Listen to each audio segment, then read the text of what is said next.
And today we are going to get political. Trump is trying to rally his allies to secure the Strait of Hormuz. Israel attacked Iran and attempted to behead the regime there.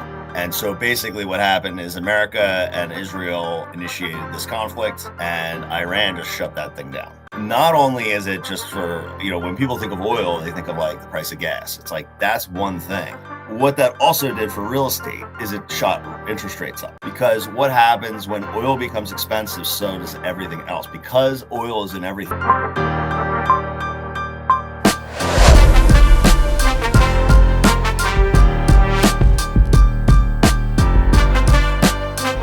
Welcome back to another episode of Moving Sucks. I am Seth, your host. I am a local real estate agent in Philadelphia. And today we are going to get political. Because it is impossible to avoid the situation that has developed in the Middle East and the effect on the real estate market. So usually the market is pretty infallible. It kind of just churns along. However, the attack on Iran and the conflict there, and right now, recording this, it's March 17th. As of now, Trump is trying to rally the troops, rally his allies to secure the Strait of Hormuz.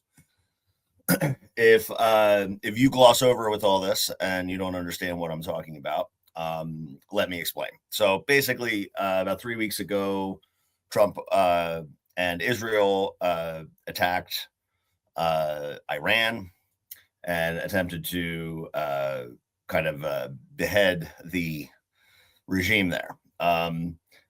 Your opinion on Iran, the opinion whether they should have done this or not, that's all that's not really the purpose of this podcast. I'm not really I actually have strong opinions on it, but I don't I'm not going to get into that here. When I say we're going to get political, we're not going to get super political. This isn't CNN or Fox News. So but basically what if you look at the geography of the Middle East, there is the Persian Gulf, and at the end of the Persian Gulf, as it opens up into the Indian Ocean, is the Strait of Hormuz, and it's a 22-mile wide swath of water that carries about 22% of all of the oil supply for the world. It goes through this channel, this strait. And so basically what happened is America and Israel initiated this conflict and Iran just shut that thing down. And so UAE, I believe it's UAE or it's Oman or Yemen on one side, and then it is Iran on the other. Iran has historically kind of had control of it because they were the strongest Navy. I don't know what the state of their Navy is now.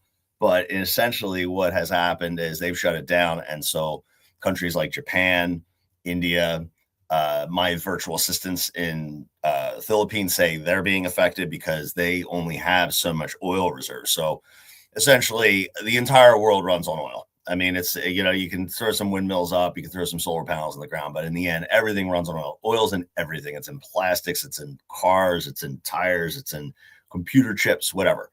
So not only is it just for, when people think of oil, they think of like the price of gas. It's like, that's one thing. But oil affects the supply chain of pretty much everything. It's in pesticides, it's in fertilizers, it's in almost everything that we use. So, and if it's not in the thing it uses, it powers the thing that produces that thing. So there are a lot of countries that are reliant on Iranian oil, or just oil from Kuwait or Saudi Arabia, because in order to get out of the Strait, out into the Indian Ocean, Saudi and Kuwaiti and Qatari and Bahrainian oil, all that has to go through the Strait of Hormuz. So basically what Iran has done is they shut it down. They say you can't come out. No one, oil's not coming out of here. And it's the only point of leverage that they have. And so essentially what has happened is oil prices went way up, and then they kind of came back down because everyone, I think, thought that this was going to be sort of just a temporary thing, quick in and out, maybe a 7-day. I mean, last year it was the 12-day war. They already coined that name. And so once we blasted past 2 weeks, the price of oil started going back up because now people have real concerns about the end game here. And so what that also did for real estate is it shot interest rates up. Because what happens when oil becomes expensive, so does everything else. Because oil is in everything, the price of everything has an ability to go up, right?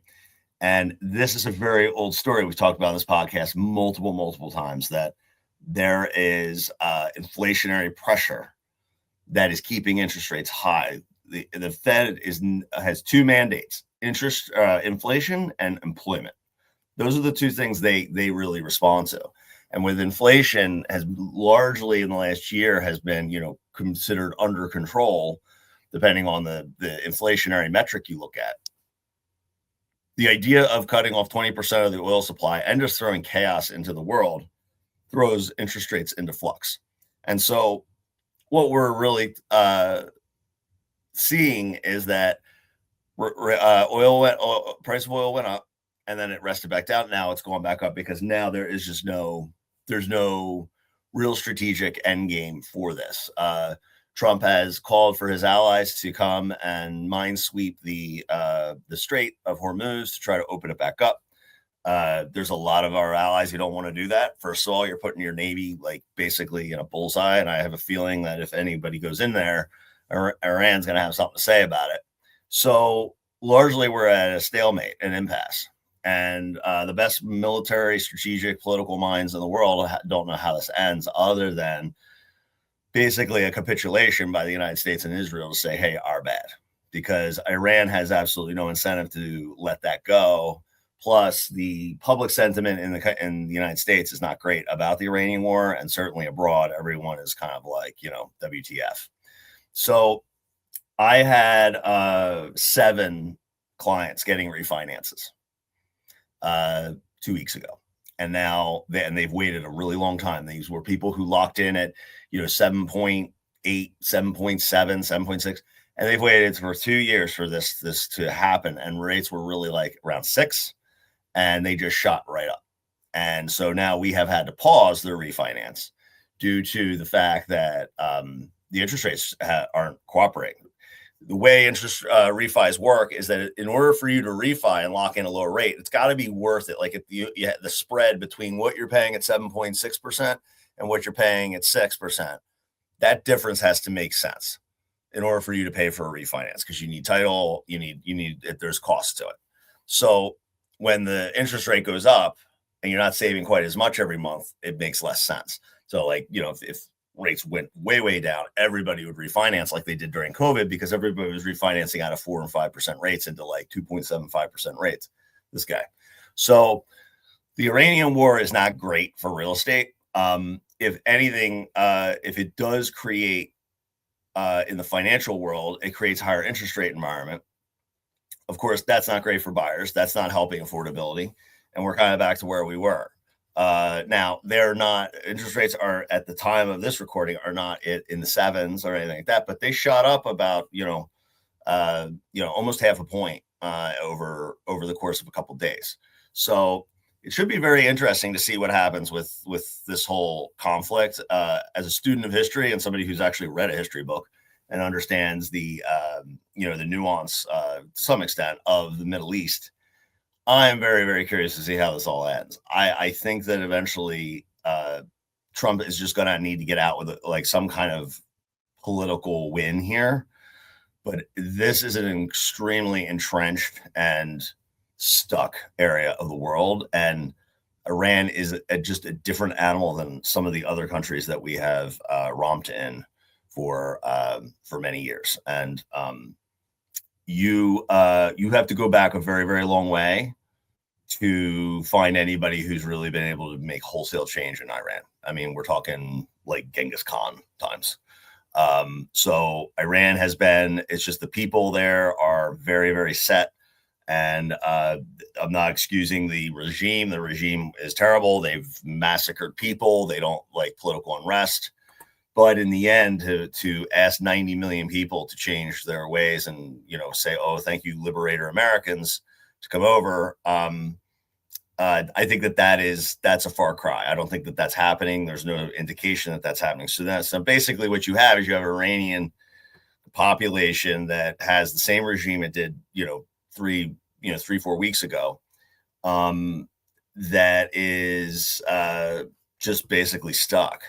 And Iran has all the leverage. So right now, if the United States and Israel and allies want to go in and try to clear the mines in the Strait of Hormuz, they can go do that, but they're going to probably suffer a lot of losses. So I'm very curious to see how this all ends. I think this is either going to end very quickly, or it's going to take, or it's not. I don't think it's going to end in a month. I think it's either going to end, this whole thing's going to end in a week, or I think it's going to drag on for months. So, and really the ball is in the court of the United States and Israel. And whether you agree with this war or not, that is beside the point. But just keep in mind that the reason that the price of things are going up right now, or they are or they're not coming down, or they're staying steady when they were coming down, especially in gas prices, is because of the unrest and the uncertainty that this whole situation creates. Our gas prices here aren't really we're really energy independent, and if you wanted to really do a deep dive on geopolitics and understand why the United States has such an advantage over the rest of the world, is because geographically we are like completely set. We have all the resources we need. We have two oceans, to our left and our right, to our east and our west. We are very much estranged from the landmass of Europe and Asia. So we have a lot of ability to kind of write our own rules here.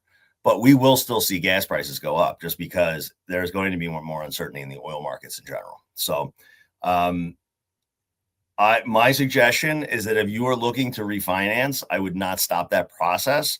What we do here is we get what's called a strike rate. And so what you do is you apply for a mortgage, and then you apply for a mortgage, and then you just wait. And so what your lender can do is say, hey, at this rate, does it work? How about this rate? How is it worth it at this rate? And then whatever that rate is, you decide that you want to hit, that's your strike rate. When it hits, the system automatically kicks it over, will lock it, and put you into underwriting. So we had about 6 or 7 people who were who were in the process of doing that after waiting a very long time to refinance, probably since like 2023. And it just all got stopped in its tracks. If you are a home buyer and you are thinking about buying a house, this isn't anything where you want to pause your home search. These rates can come down just as quickly as they went up. And the reason that is because if the oil market stabilize, but then there's a lot of uncertainty, the uncertainty will drop interest rates, because the idea here is that we want to incentivize. Banks want to incentivize investment. So you think about, like, if your city is being bombed, nobody's opening up a business in that city, right? So, and the only way you would do that is to make it really, really appealing to open up that business. In the aggregate, or across a planet, you want money to continue to flow. And when money stops flowing because people feel protective of their resources, they feel scared, uncertain, lowering interest rates, borrowing, which is really borrowing costs, will get some people off the sidelines. And so you have to kind of think about that, where we've been in this tug of war between inflation and unemployment. Unemployment is another aspect of things that makes people feel a little uncertain, right? Whether it's just literally Bob who lost his job, but like if companies are laying people off, they aren't also running out and building massive warehouses, right? So that uncertainty has been pulling down on interest rates, but inflationary pressures from COVID have been pulling up. And that's why we have been kind of teetering here between 6 and 7% for the last 2 years. Everybody was really excited because inflation started to come down and we were at like 6%. People were talking maybe, hey, in 2026, we might even get like 5.5%. And there was a lot of refi business and a lot of buyers who were super excited about that. But now with this newer conflict, it's got to get resolved very quickly if we're going to keep that trajectory. So if we have some prolonged, protracted geopolitical oil event here, it's just going to continue to it's going to continue to throw chaos in the markets. And if it throws chaos in the oil markets, it's going to raise rates. If it throws chaos into just the general sentiment of global economies, it's going to lower them. So I don't think rates are going to go to 7%.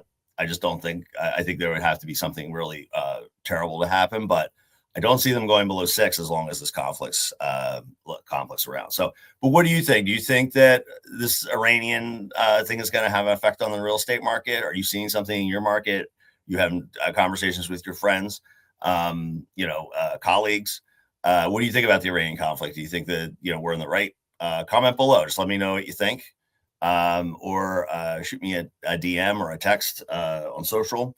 And I hope you guys find this helpful. If anybody needs to do a deep dive on how this all works, and I can bust open spreadsheets and really show it to you, feel free to reach out about that as well. And steady as she goes, as they say, and hopefully everything gets resolved quickly. Thanks.